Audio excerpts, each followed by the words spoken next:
Hello, my name is Michael Mantell, and welcome to this special tribute program, The Life and Legacy of Yosef Guedalia of blessed memory.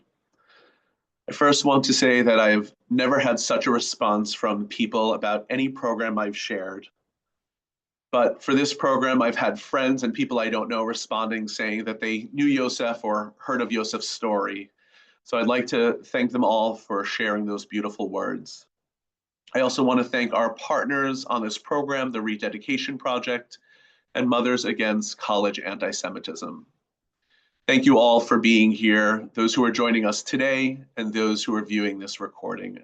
I'm so grateful to see so many new and familiar faces here with us. And a very special thank you to David Guedalia, Dina Guedalia, and Sinai Guedalia for being here with us to lead this tribute to Yosef Guedalia, your son and your husband. We will start the program with David Guedalia sharing briefly about his son. I will begin by asking some questions when David is finished with that portion. And at the end of the program, we will open it up for Q&A. No matter how moving these programs are, and thank God they always are, your respectful participation at the end adds so much more meaning and value.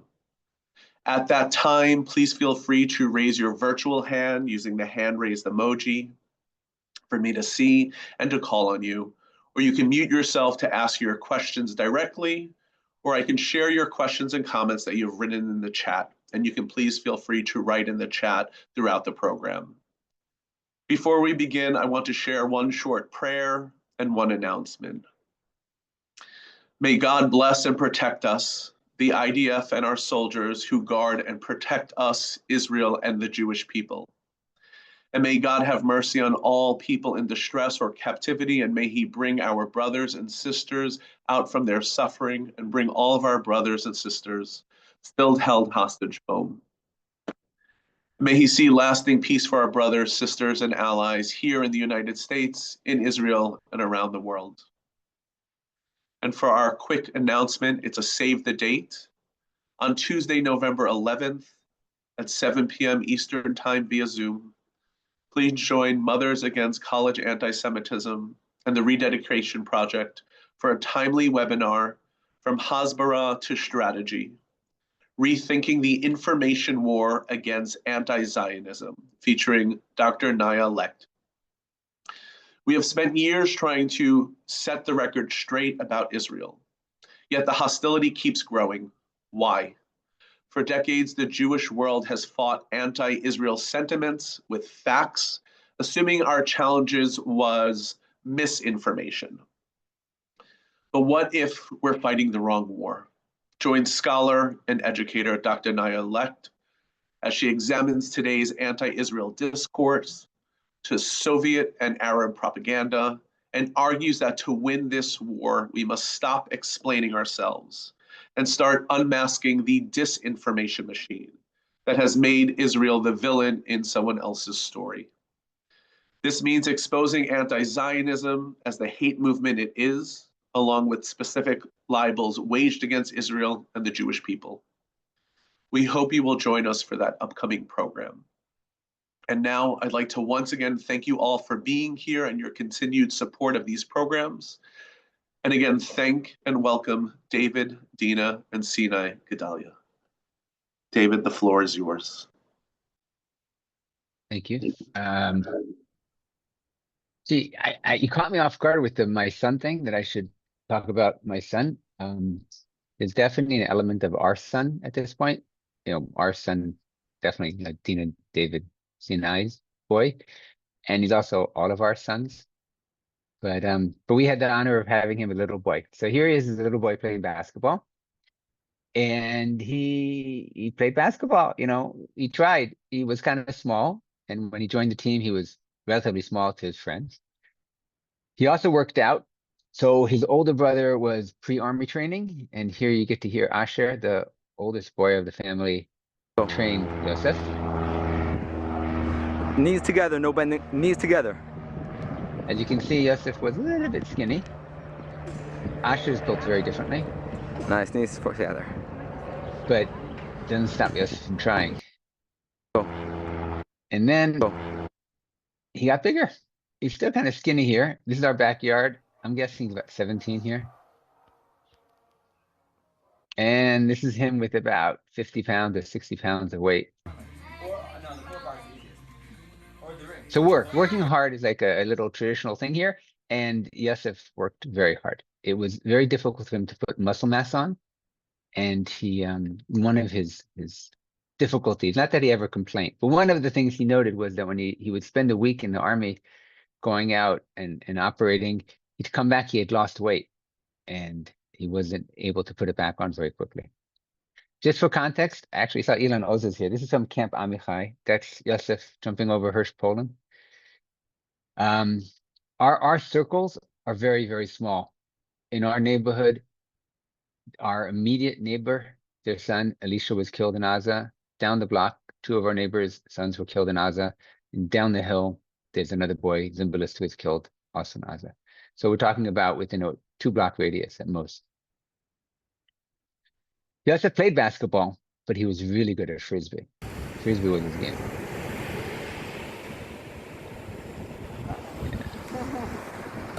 Yeah, to watch Yosef play Frisbee was just a work of art. It's just a pleasure.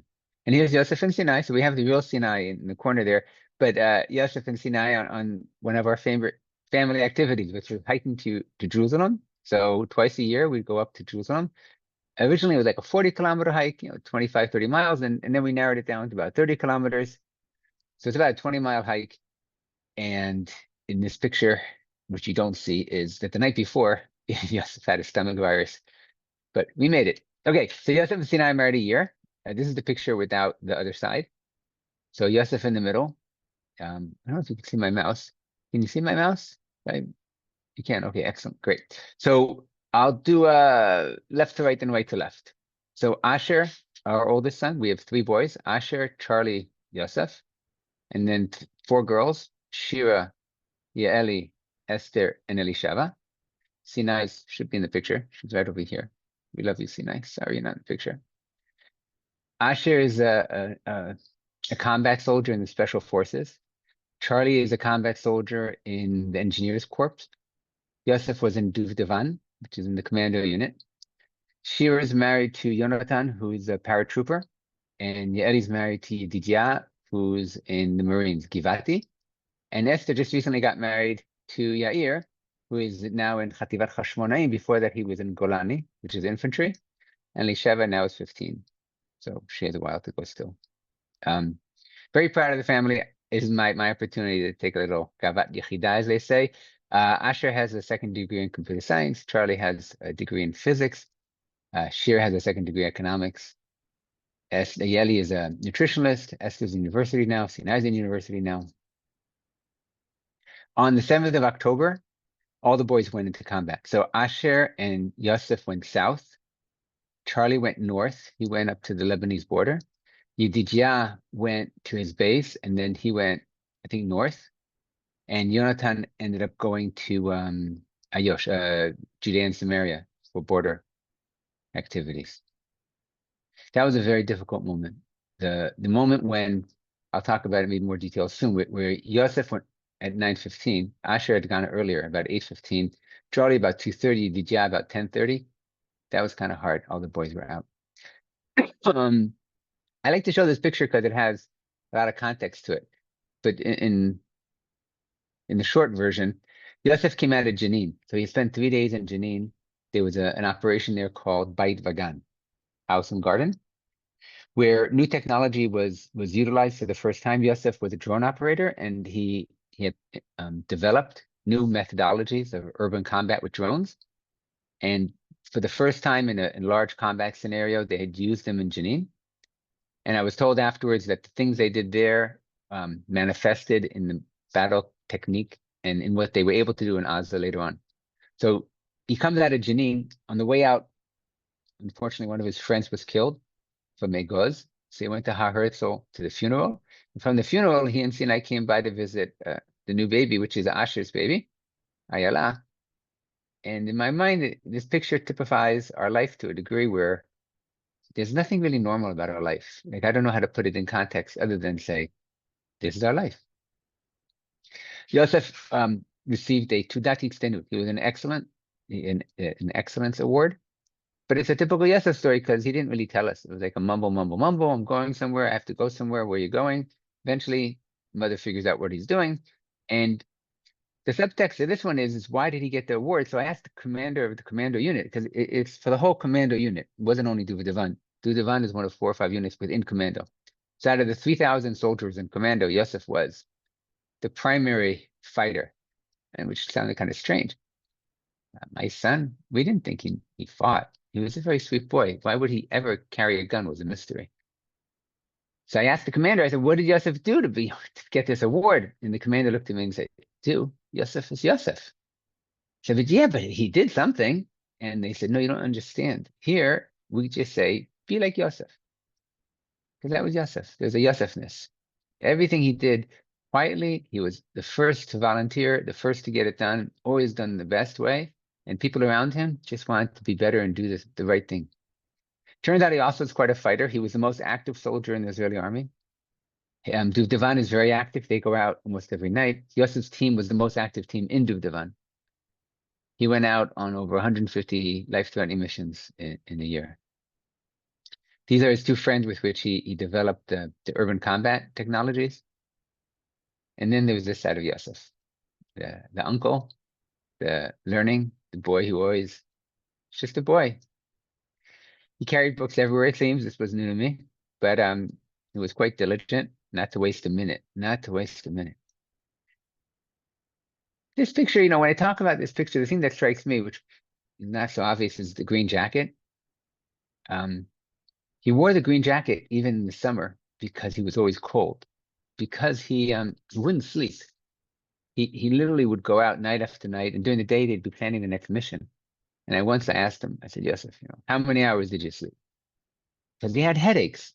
6 months, he has headaches. And he does all these scans and tests, and Daddy, I have headaches. And I go, well, how many hours did you sleep? And he goes, I had a great week. I slept 6, 7 hours. And when I say it, it sounds almost silly. How could it be that he only slept 7 hours? But he did. Recently, Yair, our son-in-law, came out of Gaza. He was wearing a Garmin watch. And he said, according to his Garmin watch, he slept 7 hours that week. So it's a thing. And Yosef did it for months and months and months. And in consequence, he couldn't maintain his body heat. And he wore a jacket in the summer because he was cold, always cold. This picture is just a reminder of the world we live in. So this President Biden came to Israel, came to Bethlehem, and Yosef was on the team of people protecting Biden. And so Yosef jumped across the street to Kever Rachel, the matriarch Rachel, Rachel Imenu, and he did what he does. He prayed. Because Yosef was able to pray. He had a quiet. It's very hard to describe the inner quiet. You see it in this picture a bit. There's quiet when you don't talk. He didn't talk. When he wore his tefillin, he never talked. But when he prayed and he had his tefillin on and he had this inner quiet, it was really something. One of his commanders showed me a video where there's a drone footage. They're in a combat situation and you see gunfire. And you see the terrorists about 20 or 30 meters away. So they're 20, 30 yards away. And there are 2 of them shooting at him. And the commander said, we're standing there. The bullets are hitting to the left and to the right. And Yosef's operating the drone. And he has to guide the troops to the terrorists. And he doesn't move under fire. He's just sitting there calmly, guiding the troops. That was a little Yosef. We never saw him like this. These are very strange pictures. This is a little pre-combat situation. So they're dressing up, getting ready to go into a combat situation. Yosef with his 3 drones, 2 big, 1 small. There's indoor drones, outdoor drones. One of the things that's not so obvious here is on this vest he's wearing, there are extra pockets that he designed. So beyond everything else he did, he also was a designer, a clothing designer. He worked with the seamstress in his unit. And she came to us during the shiva and she said that Yosef sat with her and explained why every stitch was important. And for hours, she worked on the pocket for the battery for the drone. And she understood why it was so important to him. Yosef here is pictured with General Kurilla. He was the commander of CENTCOM. Besides taking over Iraq, he also commanded the attack on Iran recently. And Yosef is demonstrating the Ma'oz drone. The Ma'oz drone is the first combat drone to use munitions. So this is like a typical Yosef story. He comes to me one day, he goes, when we go into a situation, because they go into these villages to arrest a terrorist. And on the way in, they get spotted by the neighbors, and the kids come out and start to throw stones at them. And Yosef said, look, I want to scare the kids away. What should I drop? And I said, because I'm an idiot, I said, drop pebbles on them. And Yosef looks at me and goes, pebbles? From 30, 40 yards up, it will kill them. I can't do that. They'll get injured. I thought maybe water balloons. So that transition from water balloons to munitions, and this thing drops explosives. General Kurla wrote us a really beautiful letter a year in. So, jumping forward just a bit, he trained with the U.S. Rangers. He came back with his T-shirt. And as a father, I saw him wearing it, first there that others may live. And it upset me, of course, because I don't know, I'm a father. But he really loved that T-shirt and the motto, and he lived by it. And he was one of the first people to get into the different area in Kfar Aza. So I'll go into that in a second. Like I had said, we were all praying together. It was a Simchat Torah Shabbat 2 years ago. And Yosef sitting right next to me. And there were sirens, and we didn't know exactly what was going on, but Yosef had a phone. He was supposed to go into a different situation. And he and his friends decided they should get in the car and drive, and they went. So at 9:15, Yosef leaves. Sinai can fill in the detail. He says goodbye to Sinai, I'll be back. And he's running, gets into the car, drives to base, meets his friends, and they drive to Kfar Aza. Kfar Aza is up here. Here's Sderot on the top. The reason I have highlighted the Ma'on junction is because at 8:15 that morning, Asher gets into combat at the Ma'on junction. So Asher leaves Jerusalem about 8:15, and by 9:30, 9:45, he's here at the Ma'on junction. Now, I don't know what Yosef saw on his way to Kfar Aza, but Asher knows, because Asher went through Sderot, and Asher went on the same road. And what Asher saw was smoke, rocket fire, and then he saw a lot of bodies. He saw bodies of terrorists and bodies of soldiers and policemen and civilians. And Yosef saw the same thing. And he knew what he was coming into. And when they get to Kfar Aza, Yosef is with 3 other cars. So there are 4 cars. They're called the David. They're a medium-sized Jeep. Think Land Cruiser size. And they're armor plated. So they're pretty protected against gunfire, but they're not a tank. So it's a lightweight vehicle. And the 4 vehicles entered Kfar Aza. Now, at about 8:30, the first set of soldiers had gone into Kfar Aza. There were some from Matkal and some from Duvdevan that had gone in. And they had no idea what they were facing. They were facing hundreds of terrorists. So the first 20-odd soldiers that went into Kfar Aza was 20 against a couple of hundred. And they immediately had casualties. When Yosef gets there at about 10:30, 10:45, the first job they have is to retrieve the soldiers, to try and extract the wounded and the dead.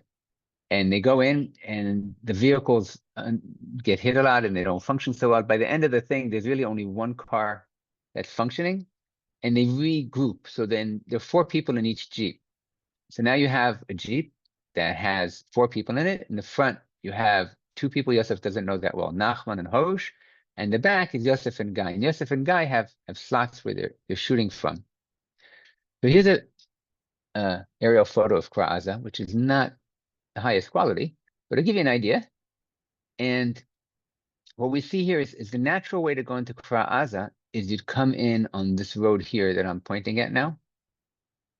The terrorists had set up a whole, I don't know, section right over here. So this was the main combat area on the east side of Kfar Aza, but they had entered from Aza into here, in this area. And this area is called the youth neighborhood, the Dor Tzair. So there was a gate here. They broke the gate down.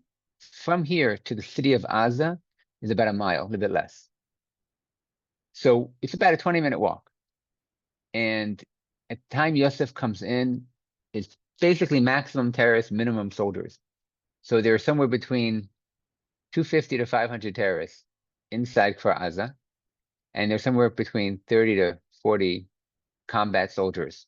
And half of them are around here, and half of them go down to this area. Yosef, on his way through, meets this group.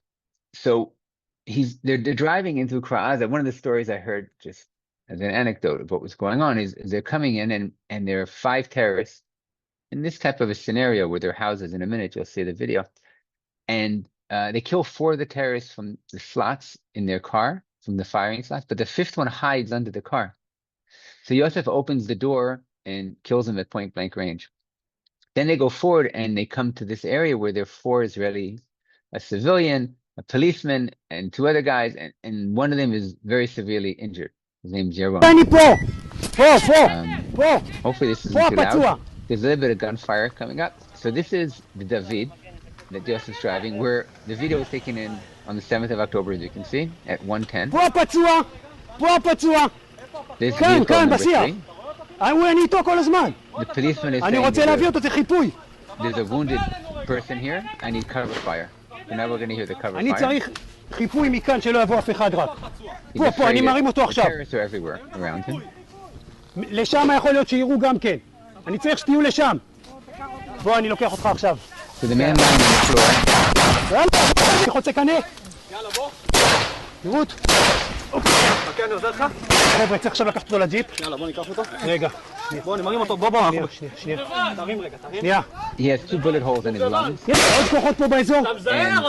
אחי, המחבלים היו שם ושם.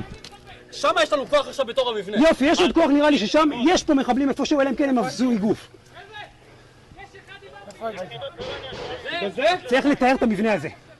שלח כוח שיתאר את המבנה הזה, שלא יוריד לנו RPG על הג'יפ. מה? לא הרבה, אחי, דברים. ברדק, לא משנה.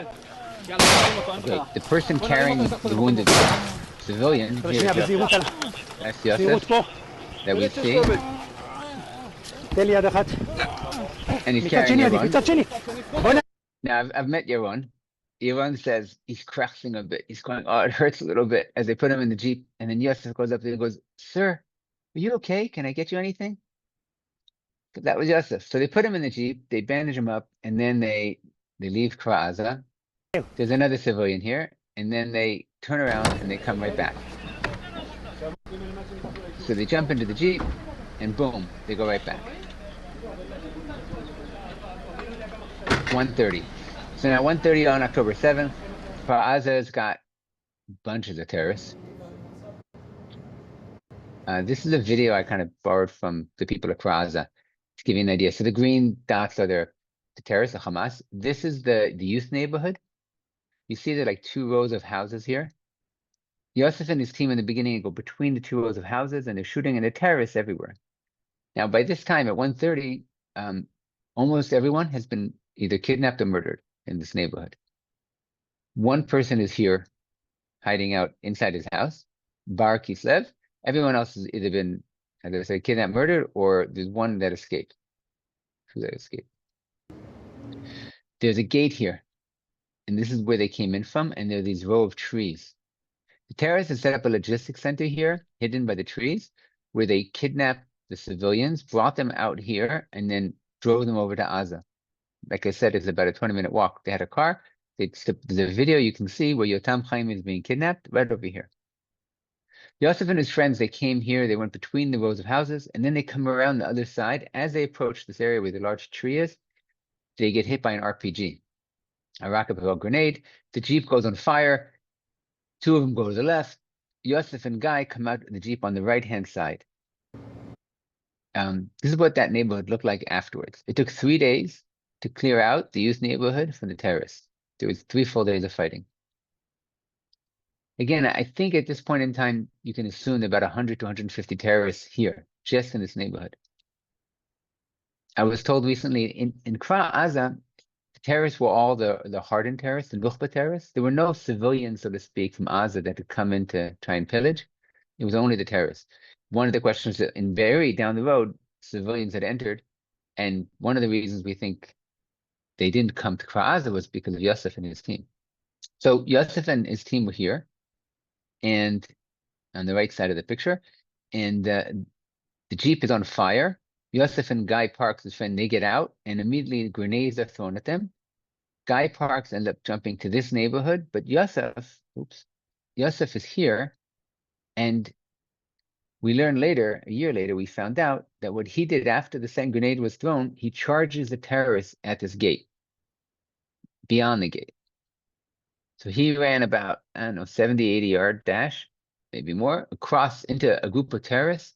He has a handgun with him. He killed a couple of terrorists, and then he was shot and killed right over here.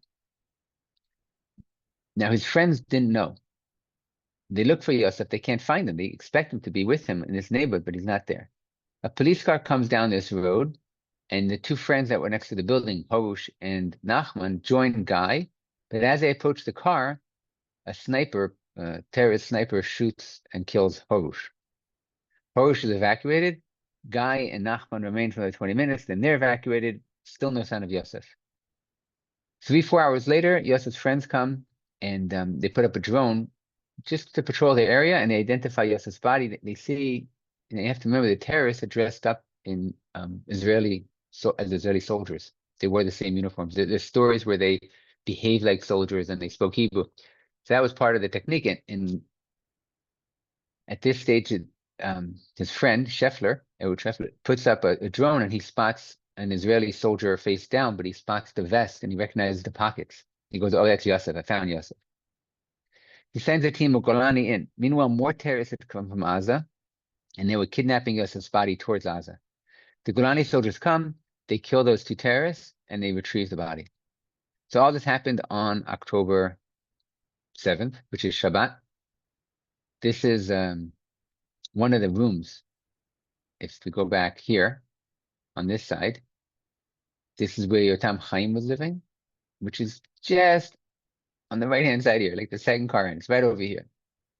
So it turns out that Yosef was fighting terrorists right outside the room where Yotam Chaim had been living. And in one of those coincidences, Tina, my wife, we'll speak soon, met Iris Chaim, Yotam's mother, at an event at our daughter's school.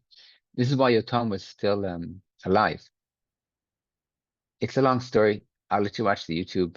It doesn't have a happy ending. But it does have a happy ending that Dina and Iris became friends. And in consequence, they share a lot of stories. The fact that Yosef, who was brought up in a religious environment, was fighting for Yotam, who was brought up in a non-religious environment, it seems to surprise people. It doesn't surprise us, but it does surprise some people. And it strengthens the bond among Am Yisrael. Like I said, one of the things we do in memory, or in Hebrew, I say hanchacha. It's not so much in memory, it's in how do you say that? To experience Yosef is we walk to Jerusalem. So this time we did it a couple of weeks ago. We walked to Jerusalem. And here's a quick little video where you get to see how beautiful it is to walk to Jerusalem. I invite you all to join us. It's a great thing. You can come in a car if you don't want to do all the walking part of the walking. But it's a beautiful, beautiful hike. And when you come to Jerusalem and you experience the old city, you experience Israel, it's different when you walk the land. So with that, I'd like to open up to any questions that you'd like to share. Thank you so much, David, for sharing and starting us off with this tribute. Very raw material, but also some very beautiful words that you were able to share about your son's life. When we spoke a number of months back, when you shared this video of Yosef with the frisbee, I was shocked that this is a frisbee that went far and then came right back to him in his hands. You said something to me. You said this is indicative of Yosef. He always knew his place in the world, where to be and when to be there. And I think the back of the shirt, the words "be there first and save lives" is also indicative of who he was. Remarkable human being. So again, I just want to say thank you all for being here, especially David, Dina, Sina, and Charlie. So in addition to basketball and frisbee, Yosef loved drones. And I know, and we've heard a little bit about how he turned his interest into part of his service. Can you share a little bit about Yosef becoming interested in drones and how he was able to initially incorporate that into his Army service. That's something Charlie should probably do. I'll brief quickly. The three boys, different characters each one, but Charlie and Yosef were the drone people early on. Charlie, are you able to share a little bit how? Yeah, I can share my childhood stories, I guess, with Yosef. I don't remember how old he was, but he must have been, I don't know, I'm gonna make this up, let's say 14. And I remember coming home from school, and pretty much every single day, he would just say, "Oh, Charlie, come over, come look at these cool videos of the drones. Come look at them." And for I would say like a whole month, he was just showing me drone videos one after another, and slowly, I would call it brainwashing me into loving drones as well. And then later on in the year, when we flew to America, we split up, and we both paid a nice amount to get a Phantom 4. And this was like before anyone really knew about drones, before people even heard of DJI. He convinced me to buy with him a drone.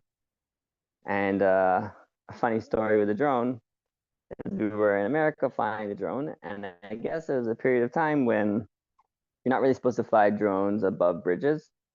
Now, we didn't really know that. We're two little kids enjoying our drone, flying it outside. And at one point of time, we're flying a drone, and the policeman comes over to us and says, "Okay, you guys have to put down your drone." So I'm like more nervous than Yosef. He's like, "Chillax, whatever it is." And I said, "Okay, Yosef, bring down the drone, bring down the drone." So we bring down the drone, and then Yosef's like, "Wait." He's telling me like, "Okay, let's wait for him to leave, and we'll do it again." And I'm like, "No, let's go." And like, "No, wait." He was like calm. He's like, "Okay, said like everything will be okay. Don't worry." Policeman, like, I guess, goes around the corner, and then Yosef takes out the drone, flies it up again, and then the policeman comes back, and this time, like, yes, okay, so Yosef's like, "Bring it down. We have to go back." And he's already asking us, like, "Where are you guys from? What are you doing here?" And I would say he escorted us home, kind of. So yeah, Yosef really loved the drones and playing it, and I guess since his young age. Later on, he convinced me to buy with him another drone. We call it Sparky. It was a small drone that he also loved very much. And he had a YouTube channel that he did, that he would just like fly the drones around. We had one time we were going in cars, and we did follow me cars. Another time he was on a bike, and he had the drone follow him on the bike. So I guess from a young age, he really loved the drones and just liked doing things with them.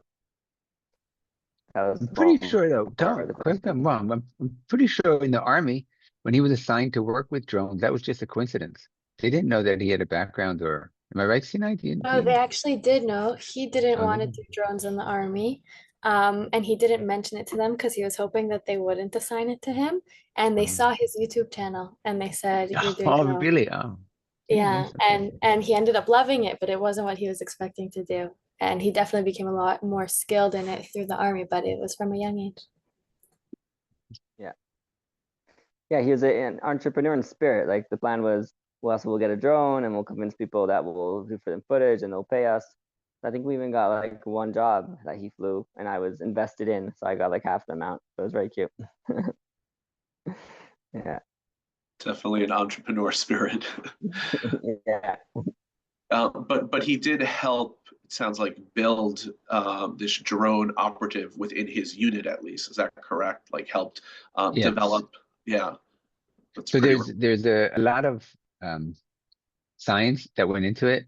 I mean, for example, one of the things he did was he was very, very diligent in keeping track of all the different metrics.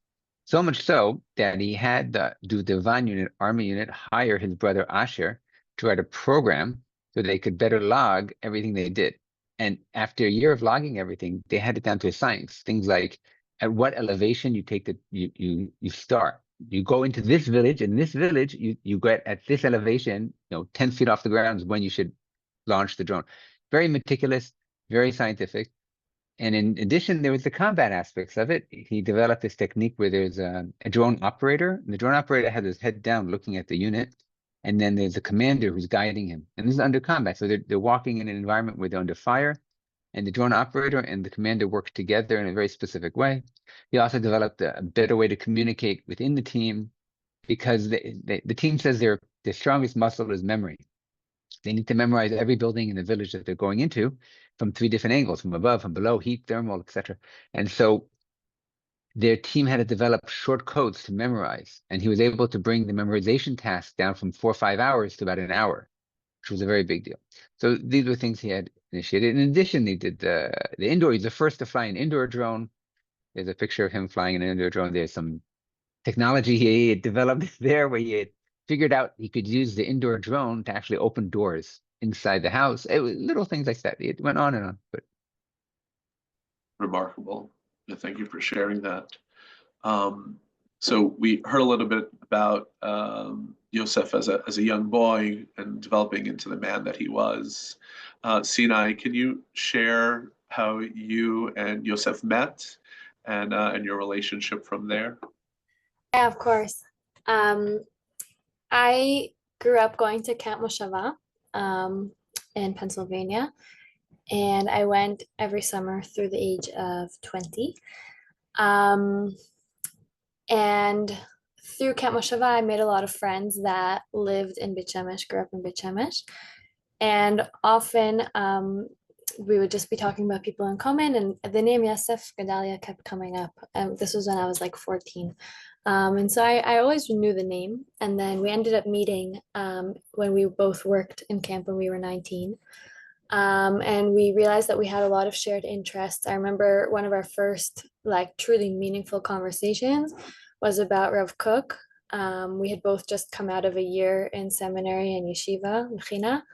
And we were both really excited about what we had been learning. And I remember we were coming out of a staff meeting. We were supposed to go straight to our campers, and we ended up on the road just like talking for 25 minutes about Rav Kook. And I think several people tried to interrupt us and get us to come and go to our actual responsibilities, but we weren't really interested. We only wanted to talk to each other. And that whole summer, we would just find excuses to talk. And we kept in touch over about a year and a half. And during that time, Yosef drafted to the army. I was in my national service, so we didn't want to start dating yet. But when he was past his training, he asked a friend if I was still single, and then he asked me out.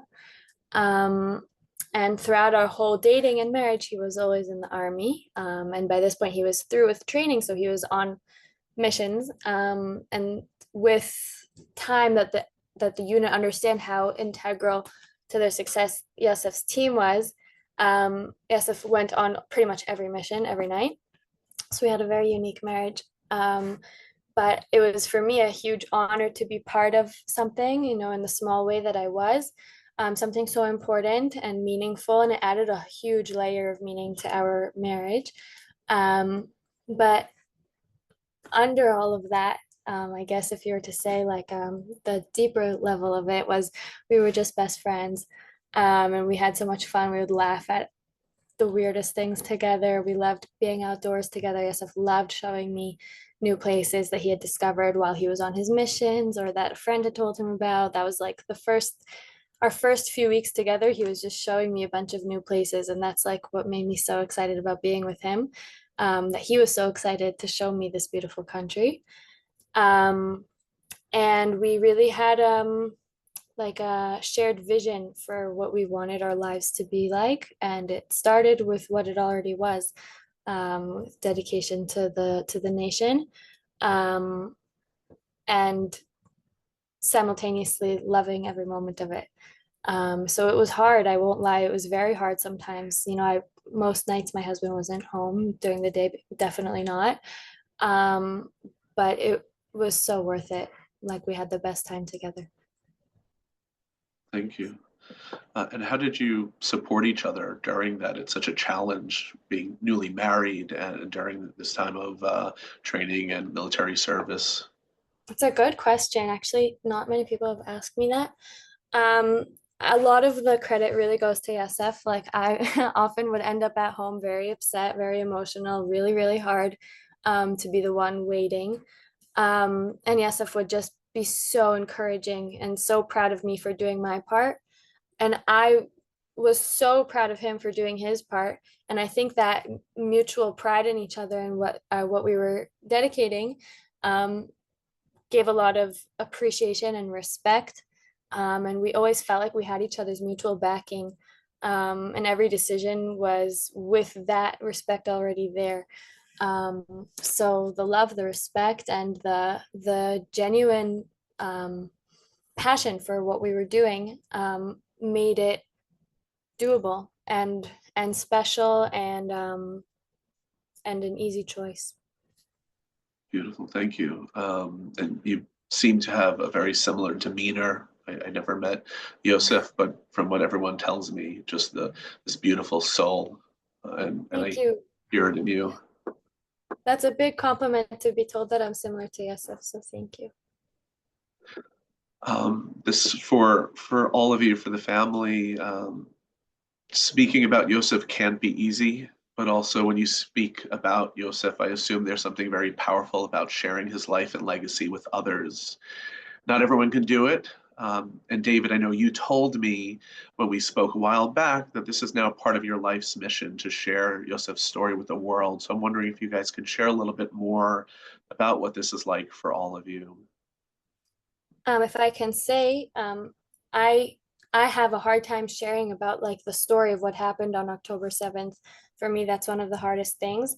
So I just want to say that it's extraordinarily strong of my father-in-law to be able to do this so frequently. I admire him a lot for it.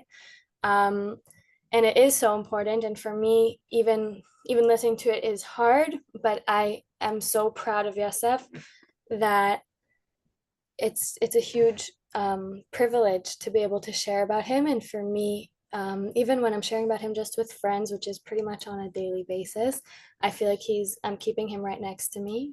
And it's a huge honor, really. Yeah, I, everything Sina said is always true and accurate and better than I could say it. I can just add, perhaps, or more words that one of the challenges I have, and I think a lot of families I've spoken to that have had soldiers, is this not even a dialectic, it's something much stronger dichotomy, this between the private individual life we lead and then the public experience. So when I opened up by saying Yosef is our son, it's like there are moments when I really feel it. There are moments I don't. Moments I feel he's my son, but the moments I feel he's our son. And it's really hard to explain. When Syria collapsed, there were 2 weeks when I was like, oh wow, Yosef, you did that. And I felt really great. Like I understood the magnitude of the situation we're living through. So there's this game I am constantly in, which is, the private story, the public story, the geopolitical story. All of you here representing the Jewish nation across the world is part of this bigger story.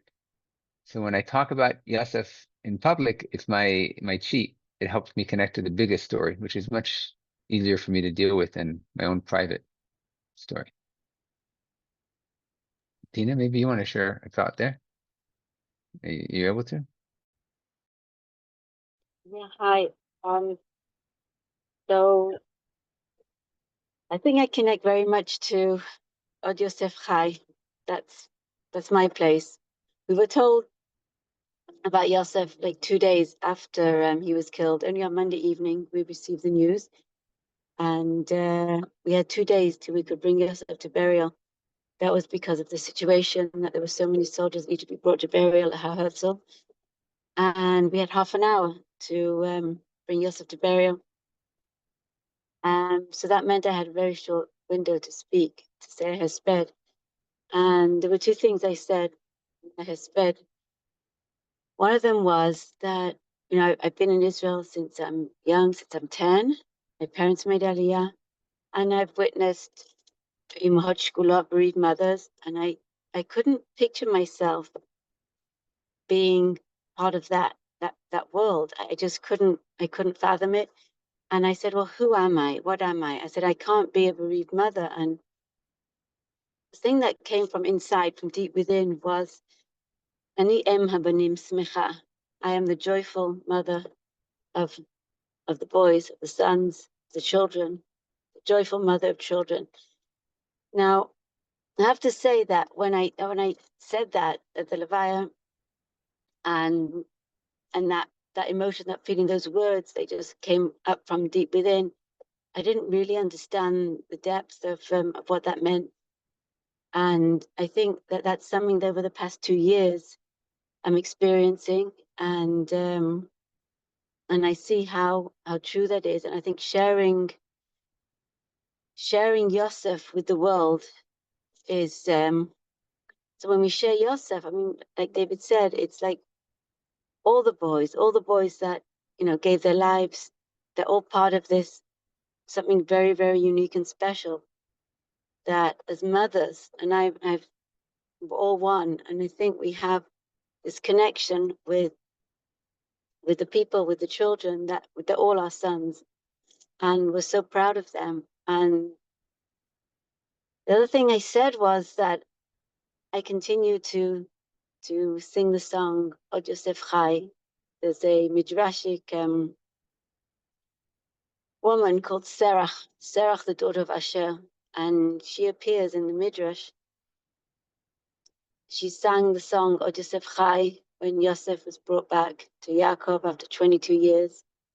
And she sang the song Od Yosef Chai when the bones of Yosef were raised up from deep down in the river. And I said, I choose to sing that song, Od Yosef Chai. And that is my song. And I sing together with Serach Bat Asher. And I continue to sing with her. And I feel like, yeah, that's Onigun, because he's alive with us, he's present, just like all the boys. There's something very unique happening, something we don't understand, something very special. And we're in times of Gula. Definitely we feel that. We don't know what's ahead of us, but the past 2 years have been, there's no words to describe the past 2 years in many aspects. But I think those two things, and the Emma Banim Smecha and Od Yosef Chai, and talking about Yosef and sharing, and it's not only us sharing, it's like the people want to hear. People want to hear. And I think that for me is like so, it's so meaningful that people want to hear. And I see what it does when we talk about Yosef and we speak about who he was and who he still is for us and for Am Yisrael. That's very, very beautiful. And it's Od Yosef Chai for me. So also thank you again for enabling us to share. Thank you so much, Tina, for sharing that, David. I think my parents and Sinai said everything. Like one thing that, I'll just say in my own words, but they kind of said it in their words, is I had a realization not so long ago, the difference between memory and so in Hebrew we call it zecher and zikaron. So like you have a zecher, like you have a memory. And sometimes I thought until now when I tell about Yosef and I share about Yosef, what I'm doing is I'm trying not to forget him. But actually what's happening is not that I'm trying not to forget him. It's kind of what my mother said, is that I'm continuing his life into this world and bringing him in. That's a zikaron. So it's a lot stronger than just not forgetting. It's really bringing his life in and sharing it and spreading it. And that's kind of what my mother was saying, Od Yosef Chai. That was a realization I had lately. So thank you for the opportunity to bring him back to life. Amen. Thank you all for sharing this. You have such emunah, and I think Yosef did too, such a connection to Judaism and Israel and Jerusalem. And you talk about this walk that you've been doing, I think 14 years, and now it's a dedication walk for Yosef. And I think this is so beautiful. And I promise if I'm there in Israel, God willing, during that time, I'm joining you. It sounds remarkable, and I think everyone should. A way to keep Yosef's life and memory going. Yosef was somebody that I think so many people, like I said, knew, or even just hearing his story, wish they knew. He was such an incredible human being. And two of the writings that you shared, either in a writing of your own that you wrote together in memory of Yosef, but also on some videos I've heard, he had a diary and he did some writings, and one of them was asking, why does God always take the good?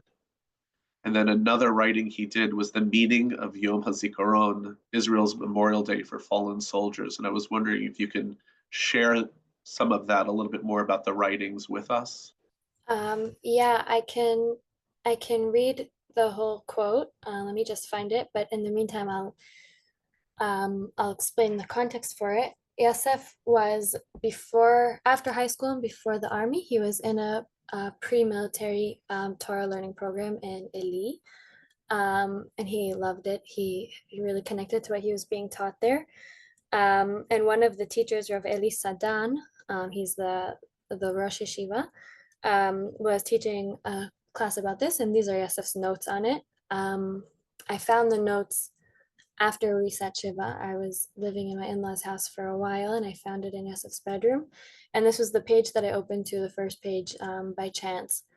So he wrote, Memorial Day, I'm reading in English. The purpose is not to cry over what happened and how the people were so heroic. Rather, it's to understand that within each one of us is the ability and the power to do what they did. They awaken in us the ability to see how much power we have.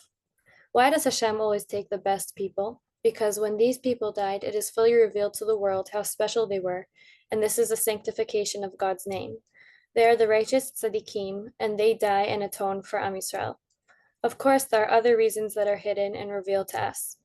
Another purpose for Memorial Day to awaken within us the will to return to Teshuvah, to right doing, and to understand that this all happened because we haven't yet fully returned to Teshuvah. So it's like a small peek into Yosef's ideals and values, and the things that carried him to do what he did every day, and his belief system. And I found it incredibly inspiring. I know I found that after sitting Shiva for my husband, I was in such an absurd place, and it grounded me in a way. And it gave me an insight into what he would tell me, because I could never have imagined that this would happen. And suddenly I'm getting some sort of message from him to, I can't ever fully understand why. I don't think I ever will. And at this point, I don't want to, but it gave me some tiny insight into what's going on in the bigger picture, into what Yosef would tell us. So to me, it's very comforting and very empowering. Yeah. Thank you for sharing that. And the Yom HaZikaron passage was something about not just only feeling sadness, but being inspired. Yeah. I think it's tragic how many people we've lost in the history of this country, and in the last 2 years. And with that, we learn so much about these individuals. And when you really learn about them, you see such a common thread, that they are humble, they are kind, they care about this country more than anything. They're also, regular people, and we aren't so different from them. And it's very inspiring to look within ourselves and see we have so much strength. Like, we are capable of so much more than we think we are. And these people really remind us of that, and they keep us inspired. It reminds me of two things. The first is Yosef's brother Asher. When he wrote about and spoke about Yosef's death, he said there is one thing worse than him being killed on that day, and he said that is the worst. But if he was able-bodied soldier, able to fight, protecting the state, and not doing his job, and not doing that, that would be horrible. And I think it just goes to speak to Yosef's mission and purpose in this life, and his love for his nation and for the people, and how truly Yosef, and someone wrote in the chat, how Yosef and others literally protect all of us, protect the nation of Israel and the Jewish people and the world. Yeah, I think that a person that protects their people out of love, that's a true hero. And that's all of these boys and girls that fell. It's all out of love, and they would never have chosen otherwise. It also makes me think of a poem, Silver Platter, by Natan Alterman, written in 1947, before the state of Israel was declared, and inspired by Chaim Weizmann's statement that the state will not be given to the Jewish people on a silver platter, and how many people have dedicated and risked their lives for us, for our state, and for our protection. So again, I just want to ask if anybody wants to share their questions. I did have a few from people, which I'm happy to share for you. Hi, So- sorry I'm not on camera.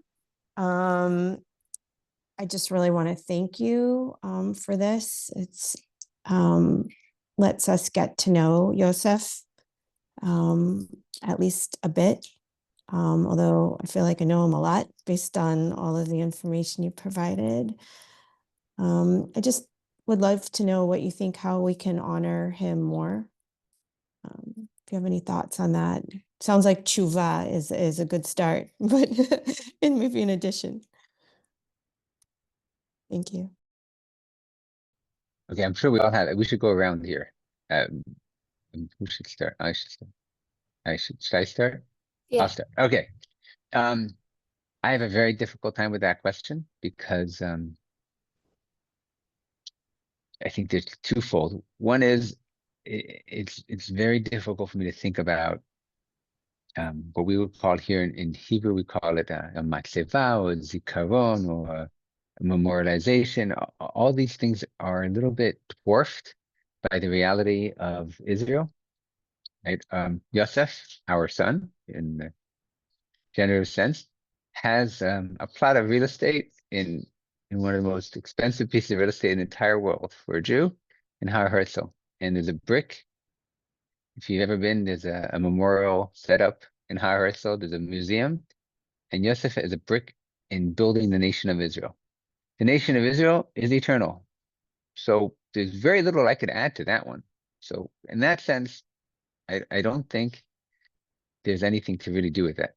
But the thing that does come up to mind is to live Yosef's values, and Yosef loved life. So, just love life is really a good message here. When I talk sometimes to youth groups, 18-year-olds, 17, 15, 12, I get a similar type of a question. So I'm going to give you an answer I give them, but make it age appropriate. So Yosef never got angry. That was like a thing. He never spoke Lashon Hara. That was a thing. He just never did. I don't think it ever occurred to him that it could be possible that he would do that. It just didn't happen. And it's a big ask, but if you choose one area of your house or one part of your life and you go, this is Yosef's room. And when I'm in that room, I'm in this corner or I'm in my desk, whatever it is, I am in Yosef's space. We talked about, Yosef knew his space. And you're sitting there with Yosef now. So you better behave like Yosef. It's that easy.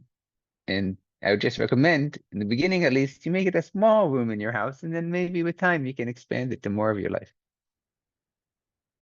I can share also like something that you can bring like practically into your life based on a story that Yosef's friend told me. It was a friend from the army, and they had gotten back from a mission on Thursday morning. And they could leave, the army technically Yosef's unit, like you go home on Shabbat. So Thursday morning, if you get back from a mission, you can leave. But the friend found Yosef in the office doing things that he technically could have been doing on Sunday. And the friend, also married, asked him, why aren't you going straight home to your wife? Like, now's the time, go, go, go. And Yosef said, I have to take a moment to calm down. I've been in a battlefield mindset for the last however many hours. And my wife deserves better than for me to come home feeling like that. Because I don't know, like I would want to treat her the best way that I possibly could. So I'm taking this moment to breathe, and then I'll go home when I'm feeling more calm.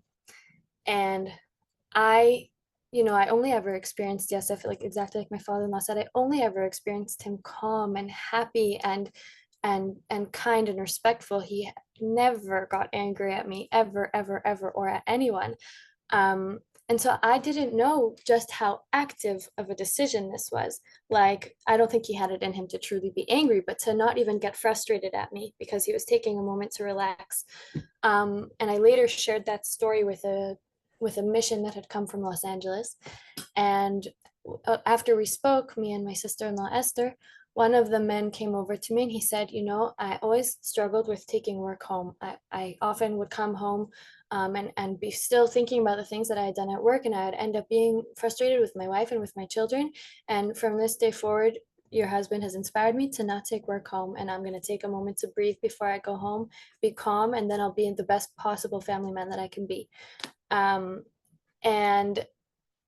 to me, like, it's incredibly inspiring, just to know how intentional Yosef was about being the best version of himself, and not letting his incredibly important work,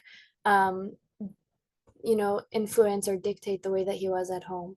And it was an active choice, and I think that that's something that if we can all embody, we'll all be happier people, and the world will be a happier place. And I think that it's not a small thing. So yeah, I think that that's another beautiful way.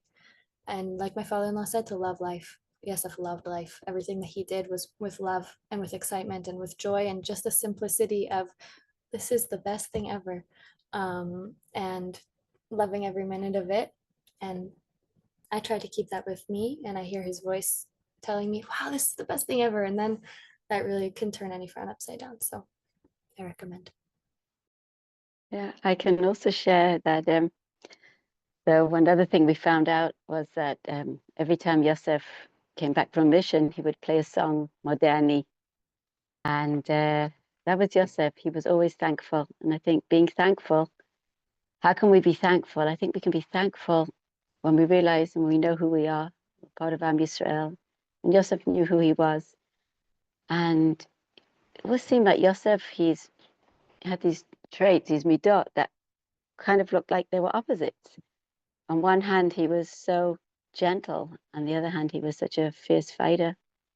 On one hand, he was so modest. On the other hand, he was a leader. And I think if we live a life in the space where there's these opposites, and there's a feeling of like nifrodut, of being separate. But the trick was with Yosef that he lived everything b'shlemut, with wholeness, and yichud, just knowing everything is godly, everything is one. And I think if we can like change the frequency of our mindset to that, not being in a place of separateness, but there is really only oneness, there's only one, then I think everything we see will be beautiful in our eyes, and everything we see we'll be thankful for.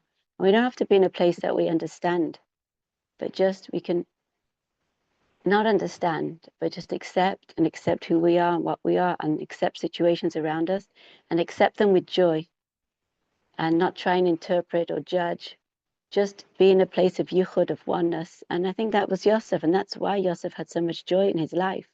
And that's why Yosef gave so much joy. I mean, Yosef would walk through the door and there would just be pure joy in the house.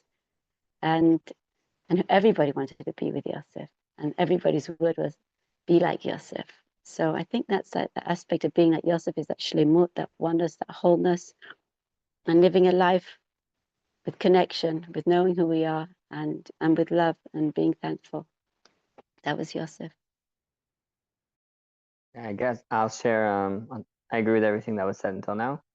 Another thought that came for me. We have a sticker that ran it. So Yosef really was, I guess, an embodiment of Yosef HaTzadik, right, in the Torah.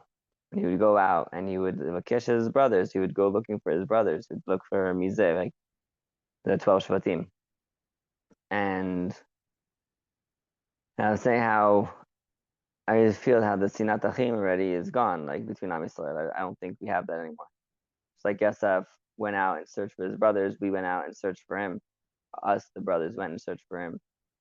And just if all Am Yisrael embodies this ahava that he had for Am Yisrael, and that we also have this ahava back for Yosef HaTzadik, then the whole thing that happened in the Torah is it's done with. Like we have ahava shlema between Am Yisrael. That's just a different area. Thank you so much for sharing that. What I'm hearing is, I think a lot of us are wondering, how do we support a family and how do we support Israel? But this goes to who Yosef was, his traits, this beauty that hopefully if we can embody what he stood for and who he was, then I think we can bring good into this world. So thank you for sharing that. There are two people who were going to join us but couldn't be here today. One is a woman named Shari, and when she found out about this program, she shared a picture of herself in the New York City Marathon from 2023, and she wore Yosef's name, she said, by her heart. She had a picture of him and shared the picture of her when she crossed the finish line, and I thought that was so beautiful. Apparently, she knew you and the family through one of her family members, and his story in life touched her so much that she wanted to dedicate herself in that way to bringing some of his light into the world. And Hadassah Ben-Ari, who became a dear friend of mine, she wrote this beautiful book for children, The Heroes of October 7. And in the book, she features Yosef's story, and I think she does it so beautifully in a short story, Yosef and the Drone. And it's captured so beautifully the way she tells it. And I think it's also such a remarkable way of sharing that story with young people. So I think that's another way of sharing his life. Yes, thank you. Allison, my sister, who has also joined us. Kudos to Allison for working with Hadassah. My brother Josh, his daughter Avigal, also put a little book together, which is a children's book. You'd be the best you can be, which is a Yosef motto as well. I don't know how we could share that one, but it's there. I was just Maybe I going to get a ask. PDF. Yeah. Hopefully we can share see that. That's beautiful. And Allison, thank you for making his story featured in the Heroes of October 7th, making that come alive. Let me just see. We also had so someone sharing how his story touched them as well. Naomi, I don't know if you want to unmute yourself and share. The moment, Dovey Friedman I feel very close to him. He's like a nephew to me. His mother Esther is one of my closest friends. So back in October 2023, when I heard about what happened, I live in New York. I too was deeply affected just from hearing about Yosef. And then I did see Dovey before he had to fly back to Israel, just seeing how deeply affected they were by the beautiful person that Yosef was. So thank you to the Guedalia family for what you brought to us today to further increase our understanding of a truly amazing Gibor. Thank you. Thank you so much for sharing that, Naomi. So I want to ask you four. I'm wondering if you can share with us one of your favorite memories of Yosef.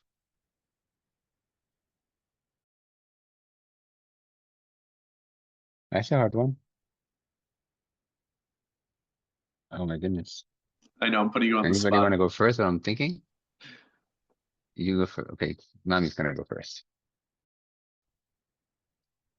So every memory of Yosef is precious, but I want to share something that Yosef did as a young child. So from when he would be in shul with his father, like at the age of 2, whenever they opened the Aron Kodesh and you got to see the beauty of the Sifrei Torah, so Yosef would leave his father's side and he would just kind of like enter, like walk up towards the bima, and he would stand there totally in awe of the Sifrei Torah. And I remember looking up from the women's section and just seeing him standing there in front of the Sifrei Torah, and he wouldn't be moving an inch. Now he had 2 older brothers, and I'd never seen any little child just standing there without moving in awe of the Sifrei Torah until somebody actually would come and close the Aron Kodesh.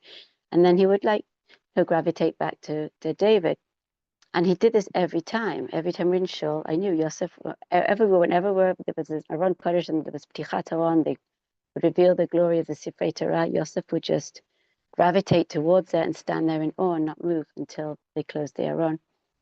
And I think about that a lot. And even now, when I'm in shul and Shabbat, they open the Aron. I just picture Yosef every time. I just see him there. And I think the fact also that, you know, he was taken on Simchat Torah. And I think, you know, when he charged and he gave his life that day on Simchat Torah, I figured like that what he saw was just that, like whatever he saw as this young child looking at the Sifrei Torah, this beauty, this glory, that's what he saw when he gave his life. And just that connection of Yosef and the Sifrei Torah is very, very special to me. And it embodies who Yosef was. And he knew what he was here for. And that's special for me.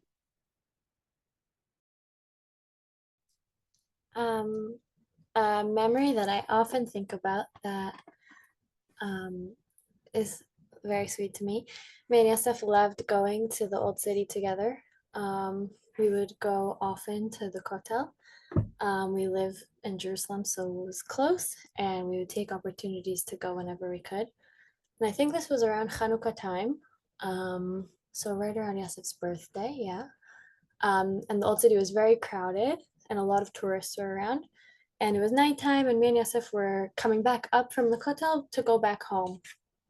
And while we were walking, we ran into, we saw an old American lady. She looked like she was a little bit lost. And Yosef asked her, "Are you lost? Can we help you?" And she said, "Yeah, I'm a little confused. I'm trying to find this street." And I learned in the old city for seminary, so I remembered which street it was. And we walked with her, and we started chatting with her a little bit. And she says that she's a relationship therapist. And so we asked, "Do you have any advice for us? Like, we just got married a few months ago." And I remember her saying, "Always listen to each other. Like, listen, really listen to what the other is saying." And she kept talking, and all of a sudden kind of like it fell for me, like I realized, wow, like that will never be a problem for us. Like, we're always so interested in what the other has to say. And it was so sweet. We dropped her off and we started walking back, and we just looked at each other like we succeeded couples therapy. Um, and it was, I don't know, it was just so emblematic of us, I feel. The old city, we loved being there, and we were always curious about the people that we were meeting, and to feel like so affirmed also by that woman, and to feel so safe with one another. Is also just a peek into how special Yosef was, because I don't think that it's to be taken for granted that it was so simple to love him and to be loved by him. Yeah, no, I'm gonna cheat. I hope that's okay. So I can't tell you a story or memory. He was like, I would say, yeah, he's underneath me in age. So we pretty much did everything together, kind of. If I had an idea, he would come, we would build with anything I wanted. So for me, it's a lot deeper than a memory.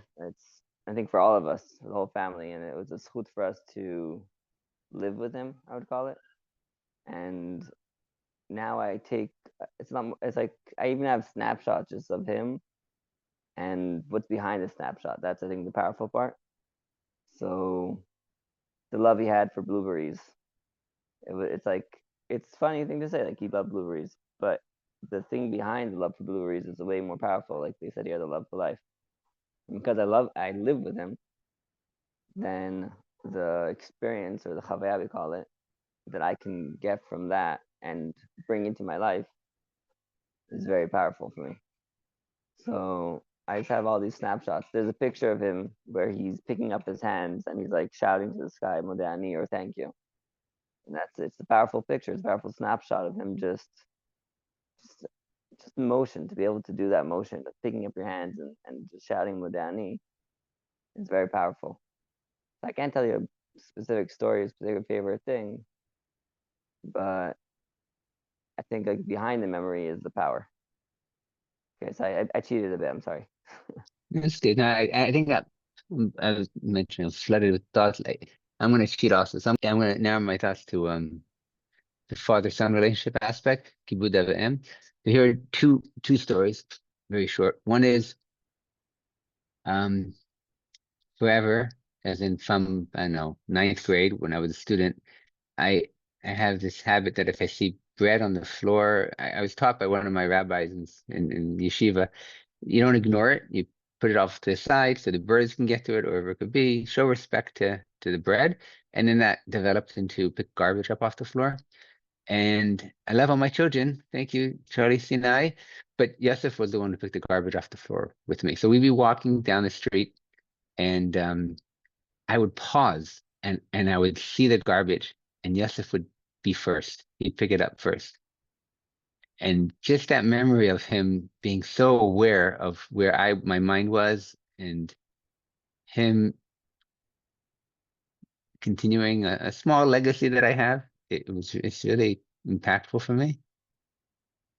A similar but different version of Yosef being respectful was as a father, a soldier, one of the things we do is we drive our sons back to base after Shabbos, before, in between. And once I drove him back to base, and two of his friends joined, and they're sitting in the back of the car, and they're describing the combat they were just in, and how they were standing next to the car, and the bullets hit the mirror of the car, and they were okay. And Yosef is trying to shush them. He's going, "Shh, father's in the car. Don't let him hear." And what Yosef didn't appreciate was that I, in my innocence, believed whatever they were talking about had nothing to do with my son. My son was never in that situation, inland the fire. So Yosef was there shushing these two soldiers, his friends, and I was in my little never land of, oh, Yosef's such a sweet boy, but why is he? It's okay. They can talk about combat, nothing to do with me. And it's just kind of the mix of him really looking out for me and respecting me, and me being a little bit oblivious to the whole thing. Thank you for sharing those intimate memories. I know that's a lot. I didn't mean to put you on the spot, but I think it's just so beautiful to hear some of those favorite memories with such a beautiful human being and a beautiful soul. Maybe this would be a good spot to end. Such a beautiful note. I really want to thank Dina, Sinai, David, Charlie for being here, for sharing and allowing us to have this beautiful tribute to Yosef. It means so much to me. Just learning about you guys, and then after speaking with David, just flooding my YouTube with his videos to learn more about you, the family, and Yosef, and reading about him and you guys. It was just so remarkable and touching. And then hearing everyone's response to the posts about Yosef was just even more remarkable. I've never had such an experience. So for me, it was beautiful. And just meeting you all is just such a beautiful thing for me. I want to thank you so much for being here. I want to thank everyone who's here with us today, who shared this time with us. Thank you. Everyone who's watching this, thank you so much. And I just want to wish you a Shavua Tov. Thank you for everything. Be well. Thank you so much for the opportunity to share. It's really an honor and a pleasure. So thank you. Thank you. Thank you so much. Thank you. Bye-bye. Take care. Be well. Thank everyone. you.